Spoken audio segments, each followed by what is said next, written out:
मध्य प्रदेश के संभाग, मतलब मध्य प्रदेश में एट प्रेजेंट कितने संभाग हैं।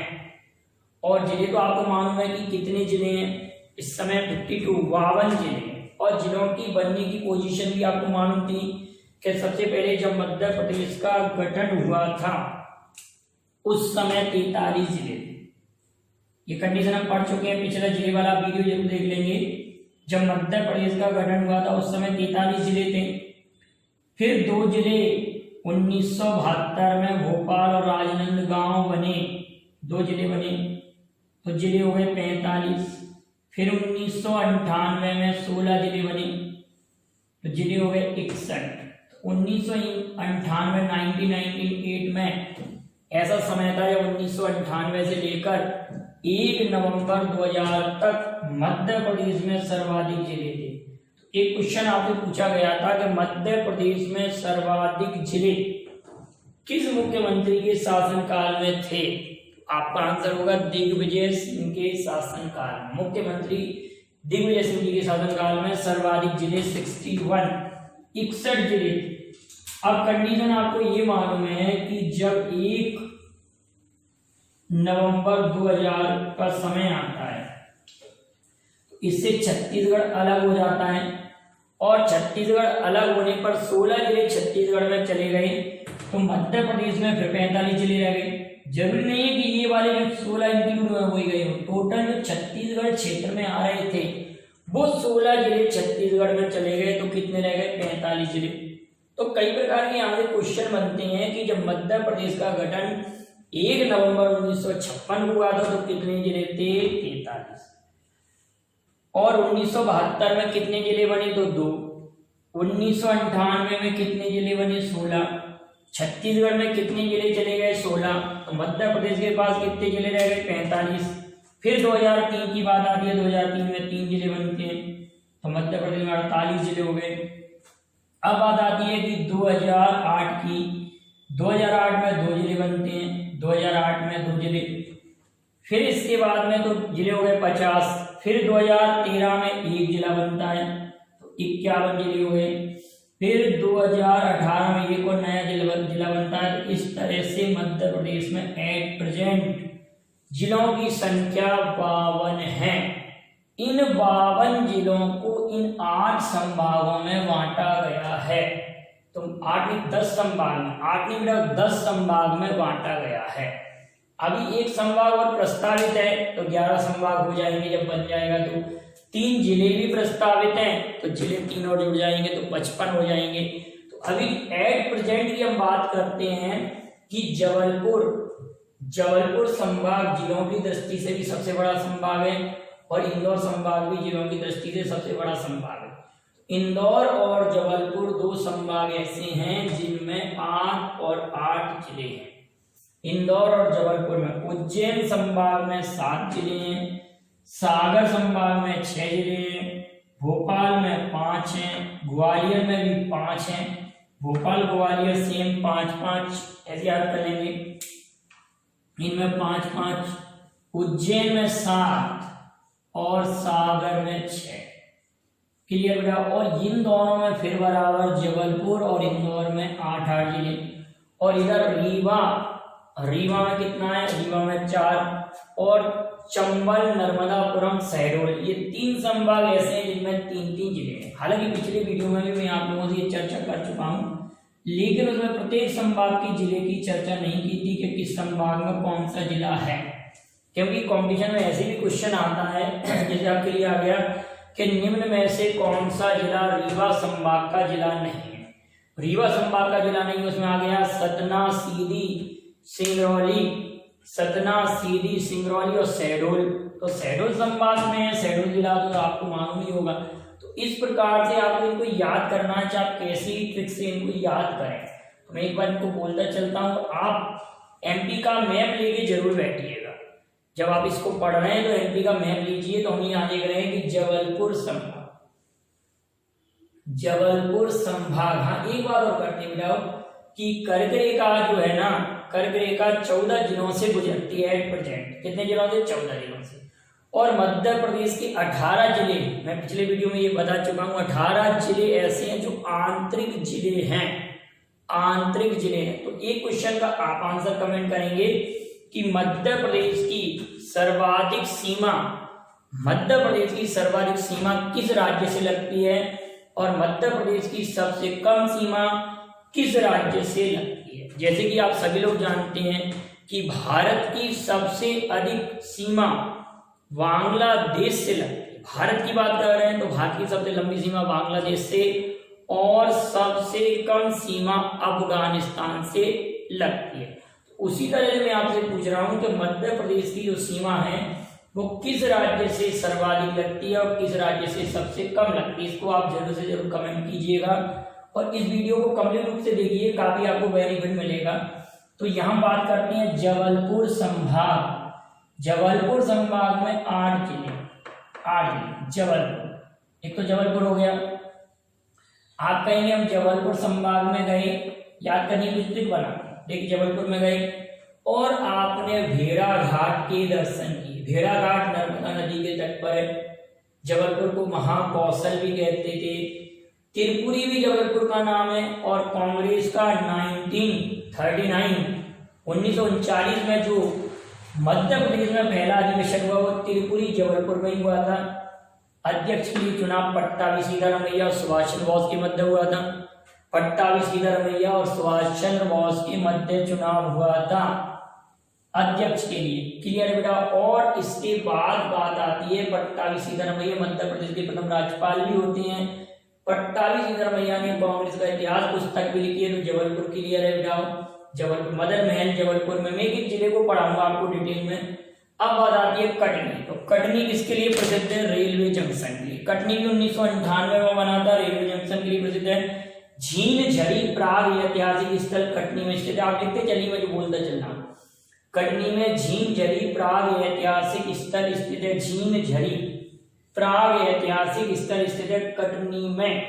झीन झरी प्राग ऐतिहासिक काल झीन झरी स्थित है। और अबुल फजल ने अपने आईने अकबरी में, अबुल फजल आप जानते हैं अकबर के दरबार में था, आईने अकबरी लिखा, अकबरनामा लिखा। आईने अकबरी अकबरनामा का हिस्सा है। तो अबुल फजल ने यहाँ के कटनी के पान की चर्चा की है। उस पान का नाम है बिलहारी पान। तो ये दो बातें आप लोगों ने पढ़ ली, जबलपुर के बारे में और कटनी के बारे में। तो देखिए जबलपुर संभाग में उन्होंने इतनी बात कर ली तो आपको याद रहेगा कि कटनी भी यहीं पर है। अब बात आती है नरसिंहपुर।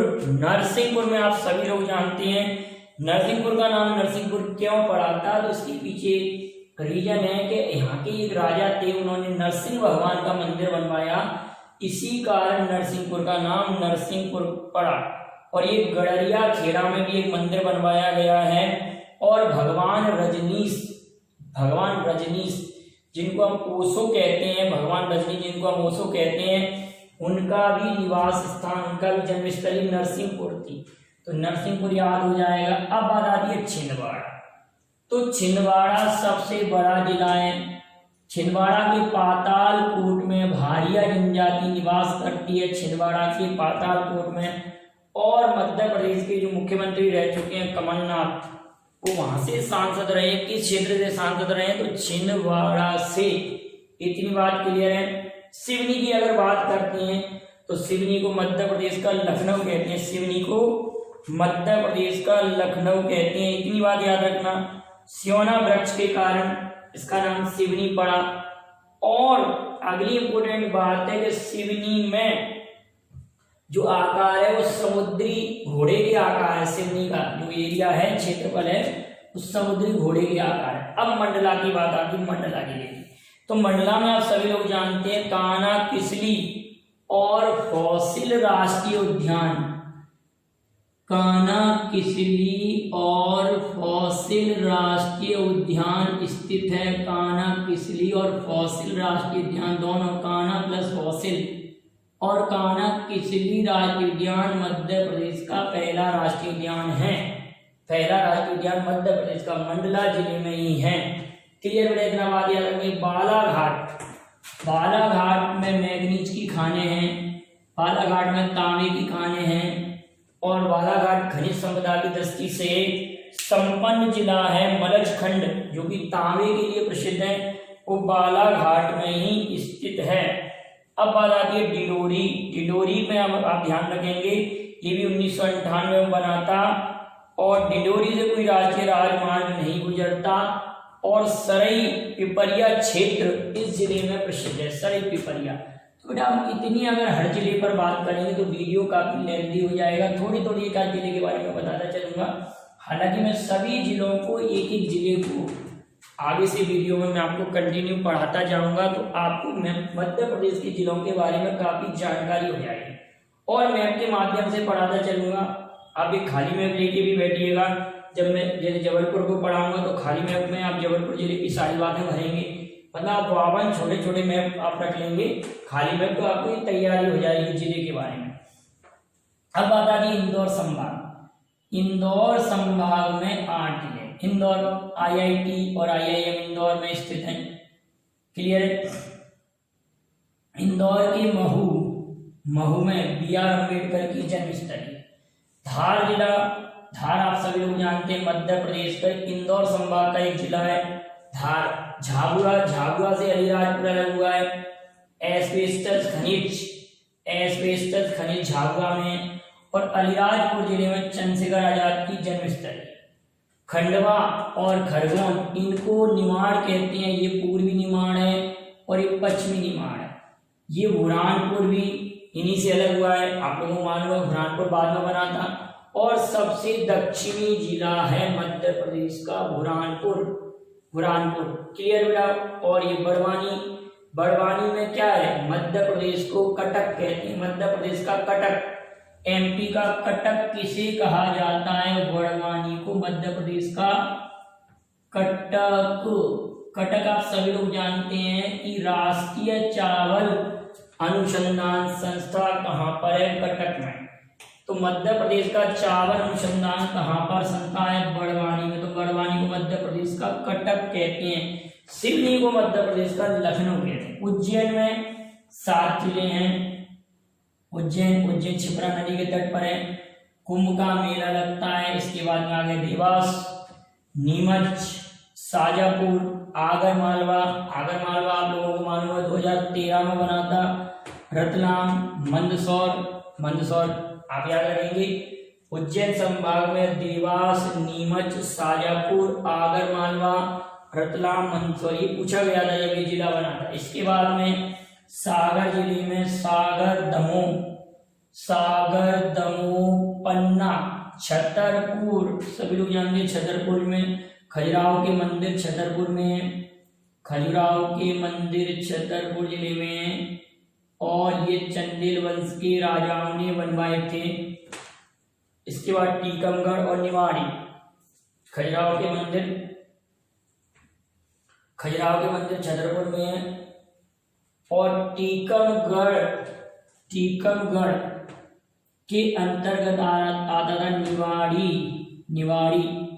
अब निवाड़ी का ही एक तहसील है, आप सभी लोग जानते हैं, जहाँ रामलला का मंदिर है, ओरछा। तो रामायण संग्रहालय कहाँ है, ओरछा में है। रामायण संग्रहालय कहाँ पर है, ओरछा। छतरपुर में खजुराहो है और निवाड़ी जिले में ओरछा यहाँ की एक तहसील है, क्लियर बेटा यहाँ तक। भोपाल, सीहोर, तो आप सब लोग ये भी मालूम होगा कि भोपाल जब जिला बना था तो इसी सीहोर जिले की तहसील हुआ करता था। बाद में भोपाल को 1972 में जिला बनाया गया था। रायसेन में मध्य प्रदेश का एक प्रागैतिहासिक स्थल, क्या नाम है, भीमबेटका की गुफाएं रायसेन के अब्दुल्लागंज के निकट हैं। और रायसेन में सांची के स्तूप हैं। सांची को बौद्ध जगत की पवित्र नगरी कहा जाता है। राजगढ़ भी इसका एक जिला है, इसका भोपाल संभाग का, और विदिशा भी है, क्लियर बेटा। इसके बाद में ग्वालियर संभाग, ग्वालियर को तो आप सभी लोग इसी संभाग में रह रहे हैं तो इसको भली भांति परिचित होंगे।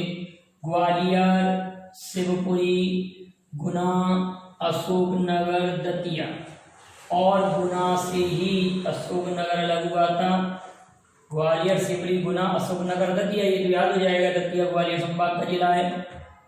अगली बात आती है रीवा में हमारे 4 जिले हैं, रीवा, सतना, सीधी, सिंगरौली। रीवा, सतना, सीधी, सिंगरौली।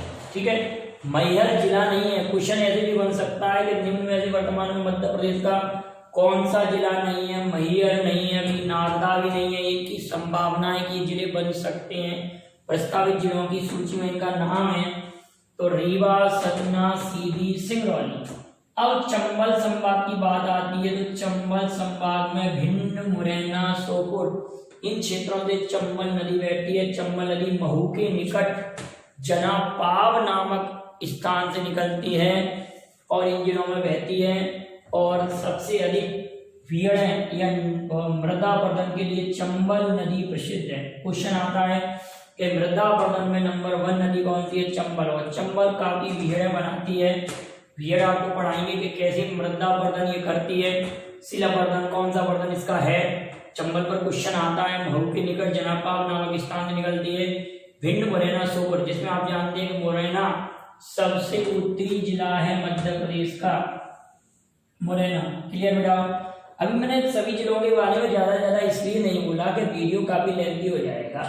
मैं एक एक जिले को आपको डिटेल में पढ़ाऊंगा। तो सबसे पहले आप इन संभाग के जिलों को लिख कर देखिए, आपसे गलत नहीं होना चाहिए। पहले आप संभागों के नाम लिखेंगे, फिर सोचेंगे कि किस संभाग में कौन सा जिला है, मैप को सामने रख के, तो फिर आपको जिले पढ़ने में कोई प्रॉब्लम नहीं आएगी।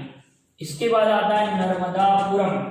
नर्मदापुरम का पुराना नाम होशंगाबाद था। होशंगाबाद का नाम बाद में नर्मदापुरम किया गया। होशंगाबाद, हरदा और बैतूल, होशंगाबाद, हरदा और बैतूल। शहडोल संभाग में शहडोल, उमरिया, अनूपपुर, शहडोल, उमरिया, अनूपपुर ये जिले हैं।